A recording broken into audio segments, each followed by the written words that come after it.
This is Jessica Sumanga. 2 years ago, she did not have to wear a veil. She was just one of thousands of Filipinos who dreamt of a brighter future. Now she's a prisoner in one of the most repressive regimes in the world. For the past 2 years, Dispatches has been following her ordeal. It is a story that uncovers the horrors behind a country that is one of Britain's major trading partners.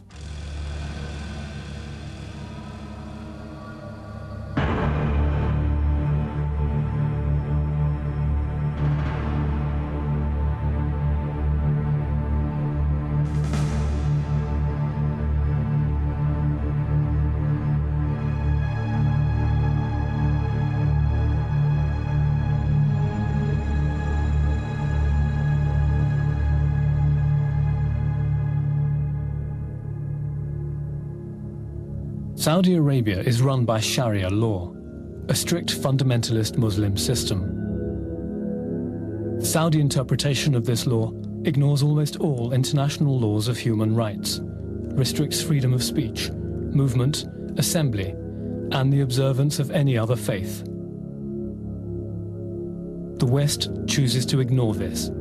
The reason? Saudi Arabia, the world's biggest oil producer, is also our most powerful ally in the Gulf.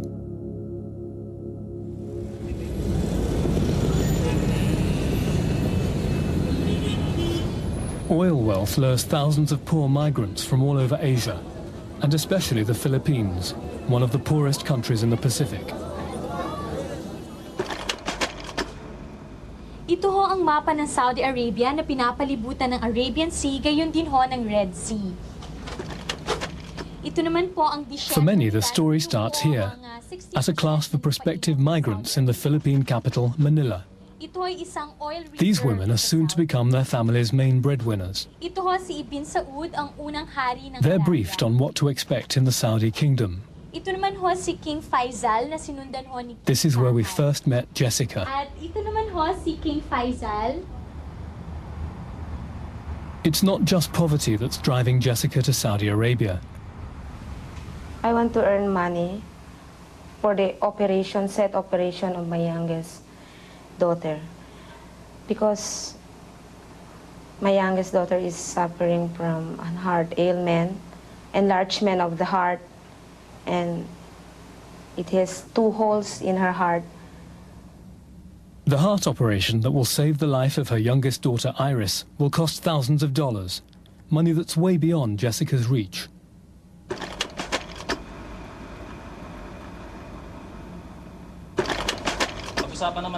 About 30,000 women like Jessica go through these training seminars every year. Began in 1906 and 1946. Hindi lamang ang employer ang may karapatang mag-terminate ng kontrata. Ngayon po sa pagbubukas ng joint account, travel tips.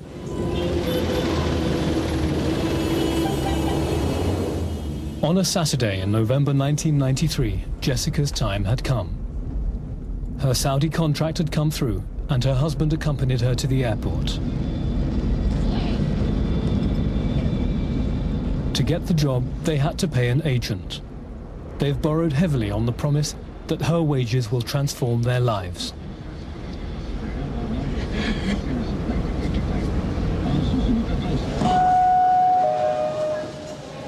The machine is well oiled. Complex business chains ensure the smooth and steady flow of migrant workers. Every day, up to 2,000 Filipinos leave for temporary work contracts abroad. Most of those heading for the Middle East go to Saudi Arabia. With a 2-year contract in her hand, Jessica was determined to succeed in her venture. We said our goodbyes and promised to keep in touch.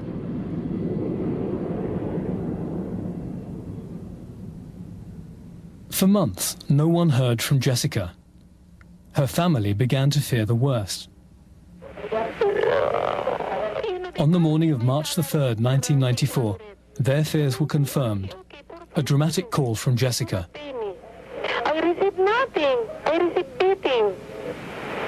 So in this family, I received beating.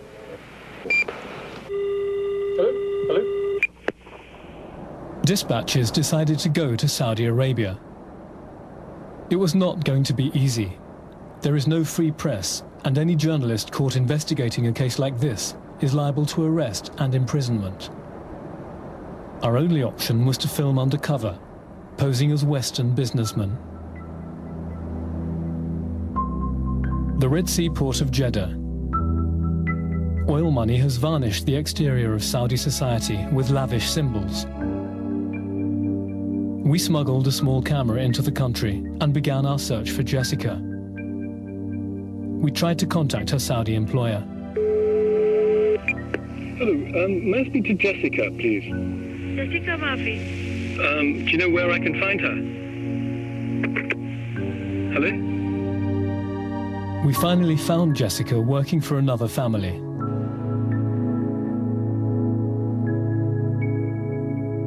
Meeting a married woman unescorted is illegal. We arranged a secret meeting in a hotel room. Our first surprise, Jessica had become a Muslim.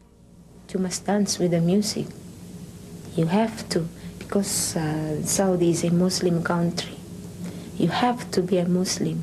Mostly Filipinos come here Christian, they became a Muslim, mostly, just because they want to survive.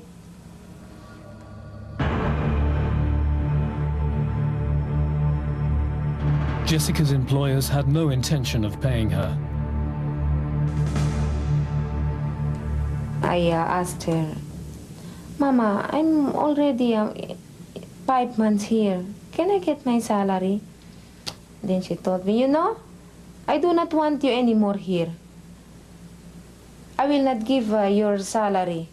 You have to work here for 7 months more because I have spent so much for you there so that you will come here in Saudi. I tell her, why? Why will you not pay my salary? Why will I work here for 7 months with nothing?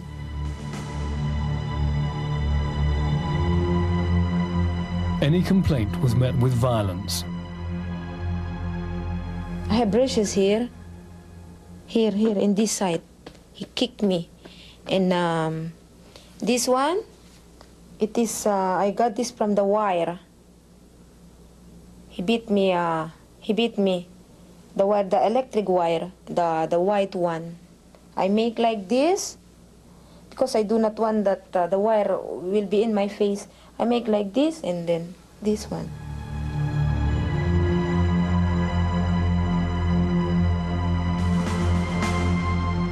One of the sons began to make sexual advances. Sleep with us in the room. He entered the room and sleep with us. So he told me that, why will you send a letter, your letter to your husband? Leave him. Do not think of him. You are crazy. You are crazy thinking about him. You know, here in Saudi, many Saudis here love Filipinas.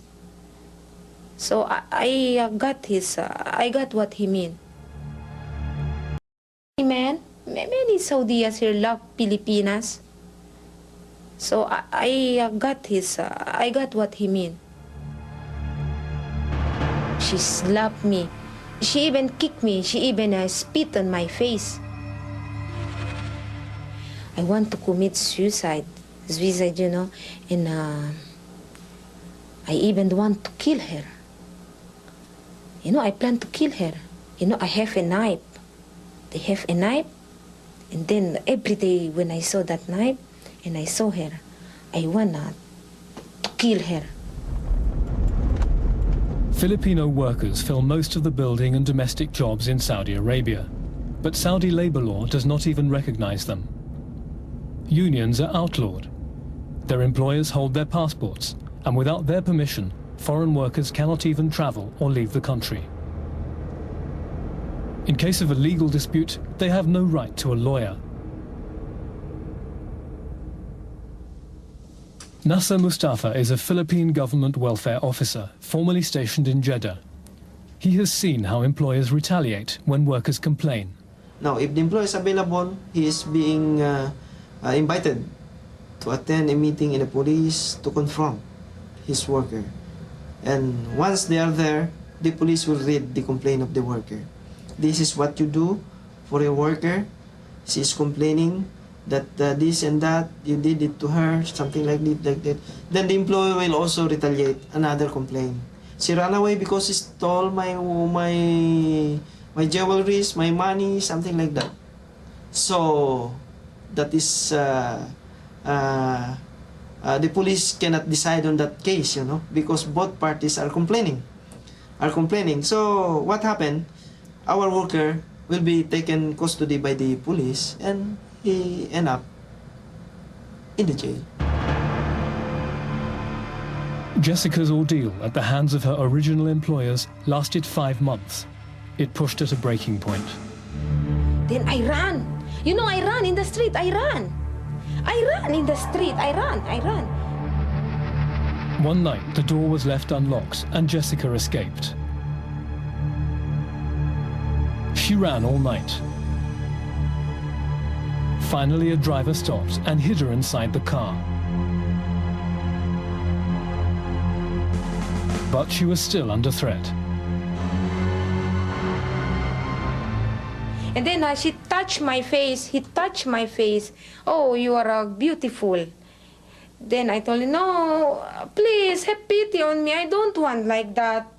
Please. Then he told me, yes, I will bring you, I will brought you to my sister. And then the next day, you will be brought to another sister because they are in need of a helper. The driver found her temporary refuge with an Egyptian family. For fear of reprisals, we have to disguise their identity. This is where we had found her, but Jessica's position was now even more precarious. She was an outlaw and could face jail at any moment.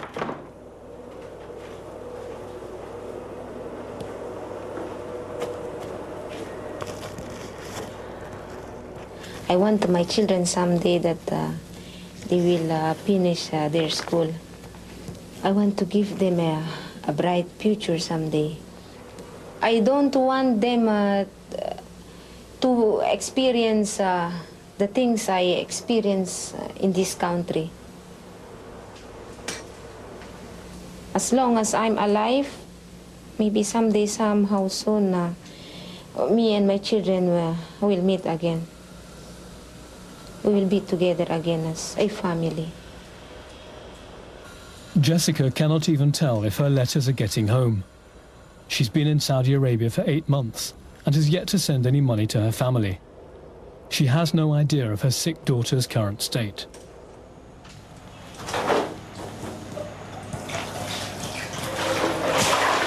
Jessica has to be up before dawn every day to care for her new master's needs.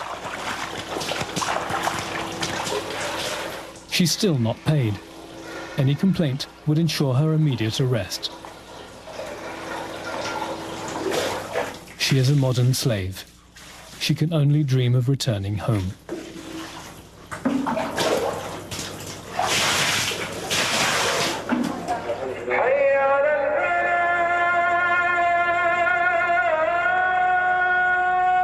I don't think my life in this country will be like this. What kind of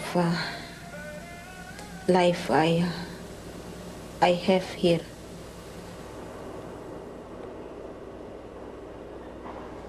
The mentality of the Saudi nationals, as if they hired the worker, work with them in their house, as if they have both the soul and life of that worker.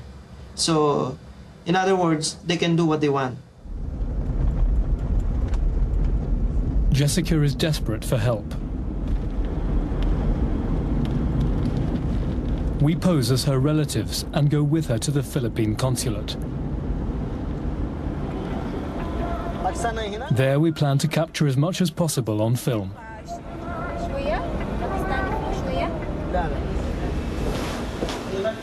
Jessica finds little sympathy. The consulate is crowded with people in the same boat as her. Yung amo ko ngayon, Hindi pwede mag-iamon mo yun, pero Bakit yun? Hindi binigyan yung sweldo ko. Hindi makukuhan. Hindi nila nibigay sa'yo. Exit na nila yun sa'yo. passport hindi bibigay sa'yo. Bibigay yung passport. Ang passport mo lang. Sa'yo ha? Unang-una, kahit ang passport ko, hindi natin maluha. Wala tayong karapatan, kahit na yung kasi natin, walang karapatan kumuha ng gamit sila yung passport na sa'yo. Yung pwede mong may karapatan.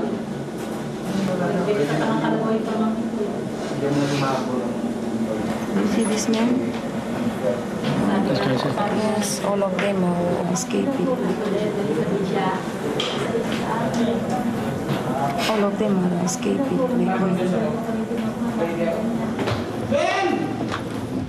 Up to 300 stranded Filipinos at any one time are seeking refuge here.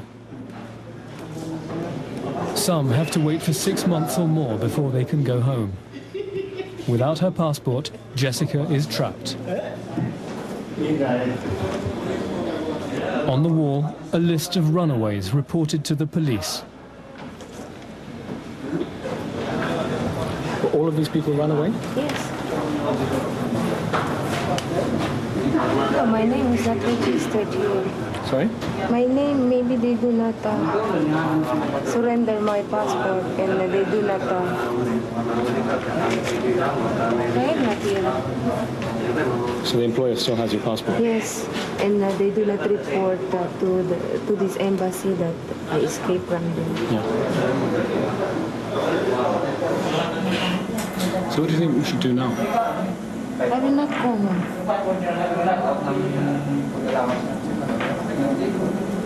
I will just work it. I will not go home, Bruno. I will not go home. What will I bring to my family?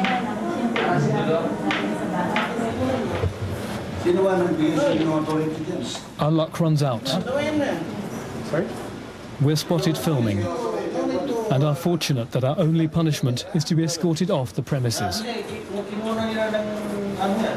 Once a worker, a domestic helper, ran away and seek the assistance of the Philippine Embassy and the Philippine Consulate in Jeddah, we are given 24 hours to endorse them to the local authority. That was the agreement between our Secretary of Labor and the Minister of Labor of Saudi Arabia, that we endorse them to the local authority. That was the agreement between our Secretary of Labor and the Minister of Labor of Saudi Arabia, that within 24 hours, a worker who ran away from their employer, we have to turn over them to the local authority. Now, once we turn over them to the local authority, we have no more jurisdiction anymore. Embassy officials tell Jessica that she can only get assistance from the Overseas Workers Welfare Administration, the OWA. It's a detention center where people classified as illegals must await deportation. A security guard is told to take her there. He suggests a lucrative alternative. Jessica knows this means prostitution. Pinsan. Hindi, may amo ako. Hindi, huwag kang madami pa yung mo sa kanila. Kasi, What's he saying? No. hindi, huwag mo nang ikwento sa kanya. Dahil alam mo, magkaintindi ba ng Tagalog? Hindi. The isolation of women like Jessica in Saudi Arabia is the main reason for their exploitation. The legal system compounds their problem. Jessica is alone and has no one to turn to. We stop outside the center to prepare our hidden camera.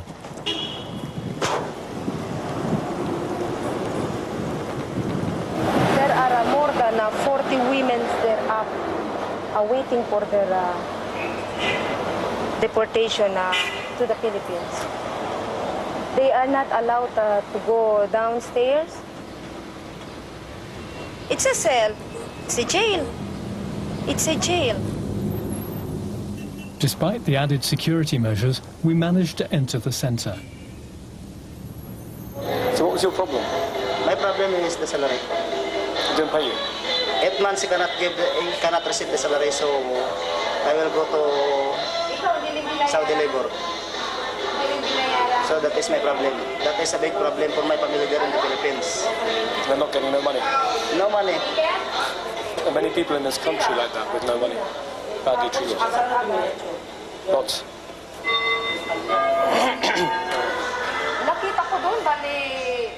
We find out why the pool is empty.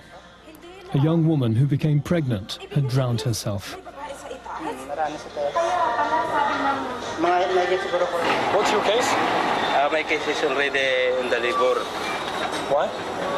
Because my employer, he refused me to go home. Kept you a prisoner here? So the employer do not let him go home. They want to let him stay for 5 months to work with them with no salary. They maltreated. They beat you? Gulpi? They beat you? Yes, you see. Dinagukan ako, tapos dinadyakan ako rito. Huh? They beat him also. Yes. Finally, Jessica manages to find an official. Wala yan, illegal yun. Sino makukulong pa sila pag tinawagan itong employer or employee sa pati yung Sudanese makukulong. Dalawa sila sa kulungan. Ibig sabihin pag tinuntak itong employer niya, tinakasan niya, pati yung Sudanese nag-employ sa kanya, makukulong. Jessica has no way out. She cannot work because she's an illegal. She cannot go home because she has no passport. Her only option is to continue working for free for her Egyptian employers. But even this is no longer possible. The family are returning home. Today I will be brought to another family, and I did not sleep well last night because another family, another problem maybe, but I just hope they will not maltreat me. I'm very tired of working with receiving nothing.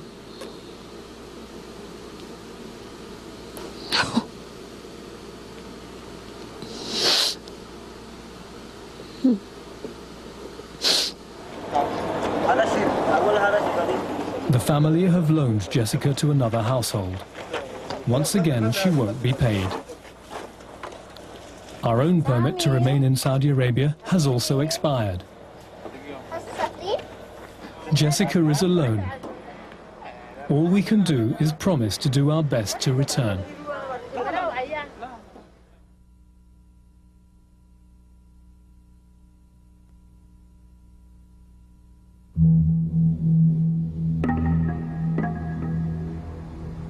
For months, we were unable to get back into Saudi Arabia.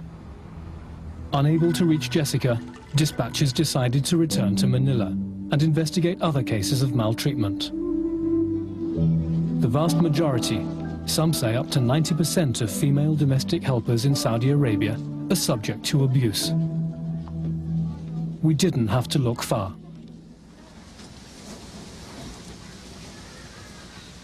This woman was powerless when a relative of the Saudi major she worked for dragged her from her bed at knife point.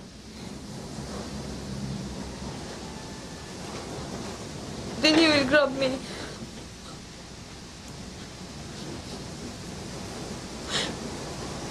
And he will carry me inside the room.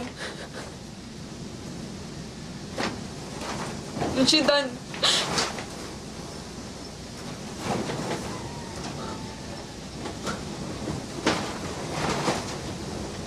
He will rape me.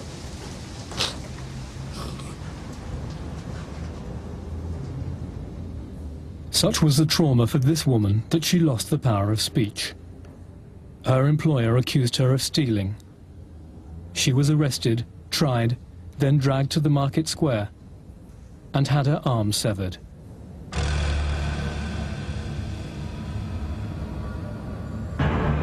We became more and more concerned for Jessica.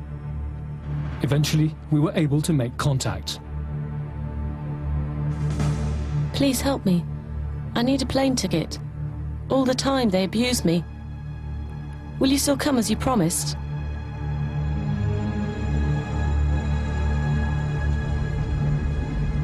A few weeks ago, Dispatches was able to get back into Saudi Arabia. Jessica's situation had worsened. For the past year, she'd been passed around from one employer to another. She'd been raped. No, he bring me to, I told you he want to bring me in one of the house. There are many men, and then he bring me in the house of his son. And he tell me, okay, I will let you go if you want, if you let me take 30 minutes with you or not. I will take you out of this house and I will bring you to the police. I do not know nothing in Saudi Arabia for 5 months. So I cry, I tell her, do what you want and let me free. He do what he want.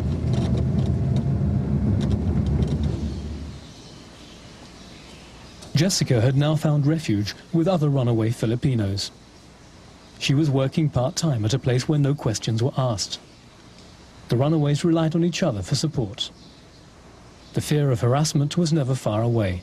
If we will caught by the police, I'm telling you, if we will caught by the police will not bring us to the deportation center. Yeah, they will rape us. Bring us first to the, what's this? One room. And then they will make, what's this? Sex for you. And then they will ask you what you want. You agree or not? Okay, if you agree, if they will feel pity with you, they will let you two out. Okay, go away. But finish already. They will make sex already. Yeah. If not, they will just like this, Nadia, like yeah. the neck. Yeah. Crush the neck like this, and no more. You will find there already in the desert. If not, they will just like this, Nadia, like yeah. the neck. Yeah. Crush the neck like this, and no more. You will find there already in the desert. Or they will put you first to the jail.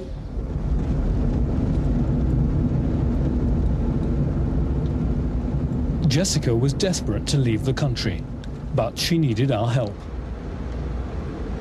She had managed to identify an official at the Philippine embassy willing to arrange for her immediate deportation, bypassing the detention center at a price.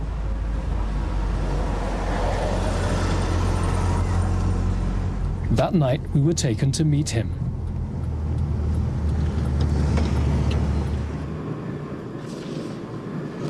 So who is this man here? The man responsible do all the documents. Responsible for what? He's the responsible in doing all the documents for me to be going home to the Philippines. It's not the consul, it's just all of them what we pay him.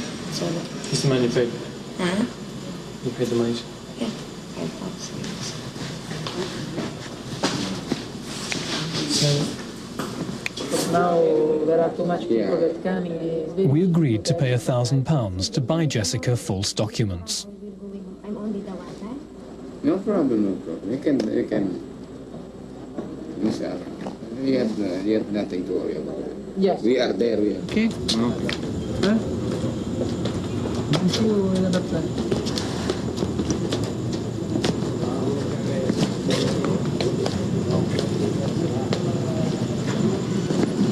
He's saying no more problem tomorrow because 5 o'clock we will be meeting at the airport, and I will not sign any document here. Even in the airport, no more, because I will carry another name. I will not be Jessica and living in the Philippines. Going home tomorrow, my name will not be Jessica. Another name, I don't know. I will know when I will be holding the documents already. If I will be holding the documents, I will give it to you. The official would have Jessica's papers ready for the next day's flight. On the way back, we searched for the house where 2 years before, Jessica's ordeal had begun. Her first employers in Saudi Arabia still held her original passport. I still have my money with them. 5 months' salary is with them. Everything is with them. 3 years ago, I ran away with only one complete with the dress I use. in coming here in Saudi Arabia, and the same dress I used when I escaped 2 years ago. I cannot tell if I will show her. Maybe it's better I will not see her again. Or if I will see her, maybe just kill her.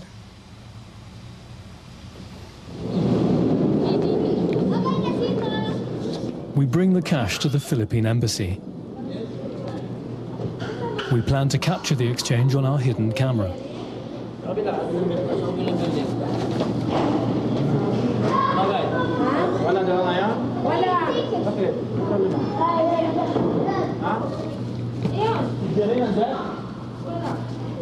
We're told that part of the money will go to a Saudi official.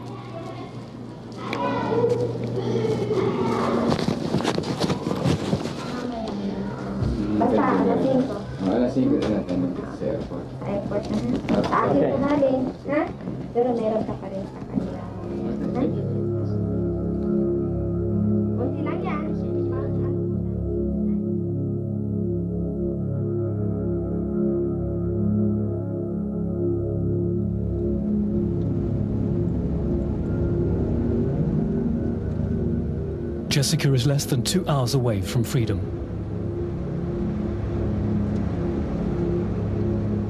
It's been 2 years and 4 months since she first arrived in Saudi Arabia.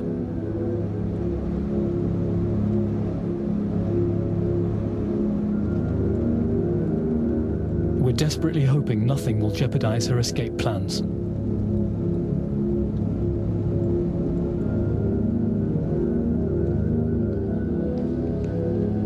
Saudi airports are subject to some of the strictest security measures in the world. Fortunately, Filipino faces are a common sight.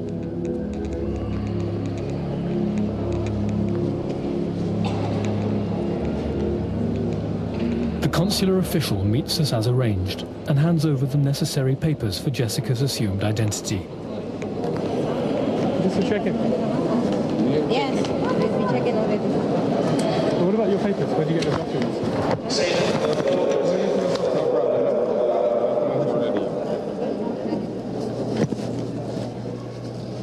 She is escaping under the guise of a Muslim pilgrim to Mecca.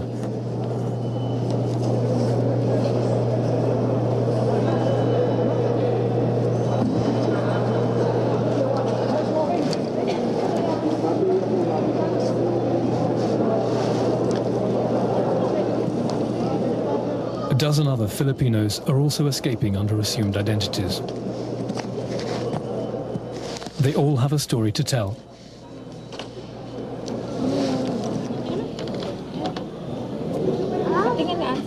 This woman with her child is going home after 4 years with just $100 in her pocket, having been tricked by her Saudi employers.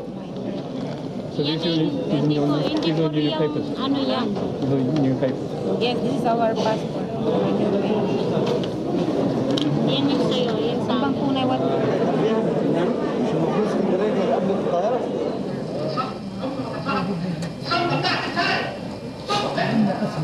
For me, sir, it's just a waste of time that I came here. I left my first baby. It's very young, and then it happened to me like this. I will go for nothing.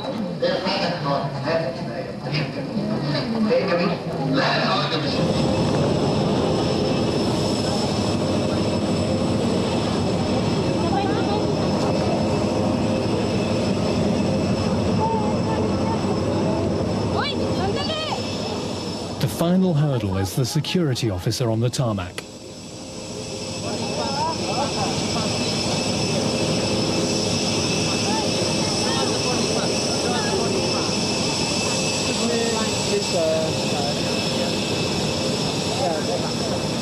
Jessica is about to leave Saudi Arabia forever.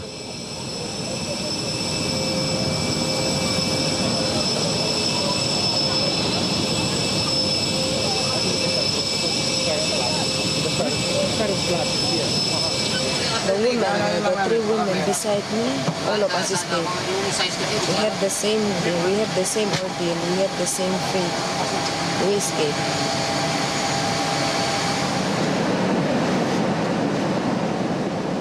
On the plane, the women can hardly believe they've escaped.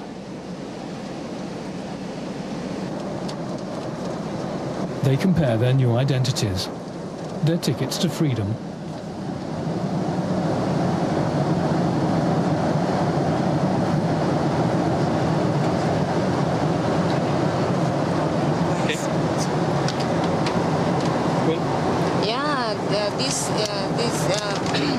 This name is still in Saudi Arabia. You don't know who that is, though? Yes, I do not know, but probably this is she came to Saudi Arabia Umrah. So Umrah, you mean like yes, pilgrimage? Yes, and still they are there because they have to work. So the only thing the consulate use is the documents, and the thing that change is it's only the picture.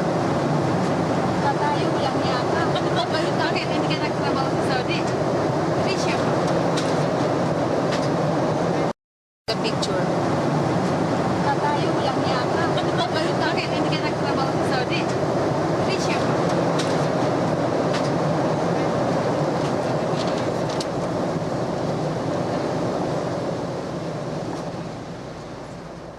The most important thing as for me, the children must have in the home is a mother, because a home is not a home if the family did not stay together. The plane prepares to land in Manila.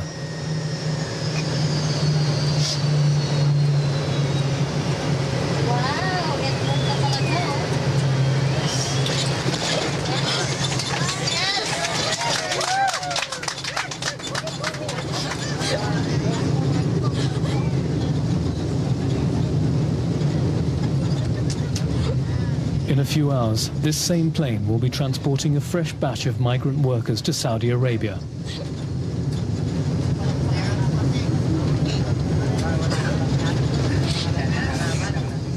The Philippine government, actually, what the Philippine government wish is not anymore to send workers to Saudi Arabia or any part of the world.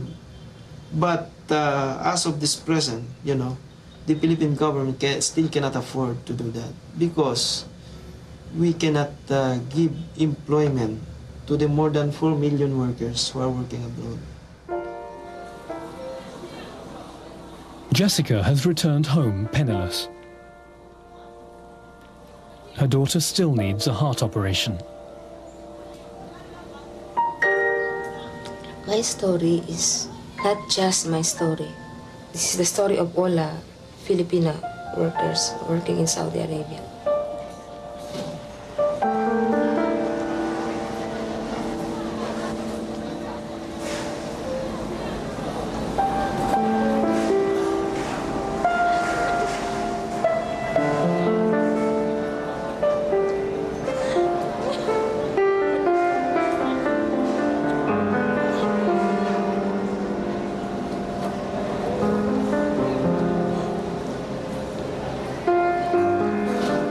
On our return to London, dispatches offered the Saudi embassy an opportunity to comment on the plight of Filipino migrant workers.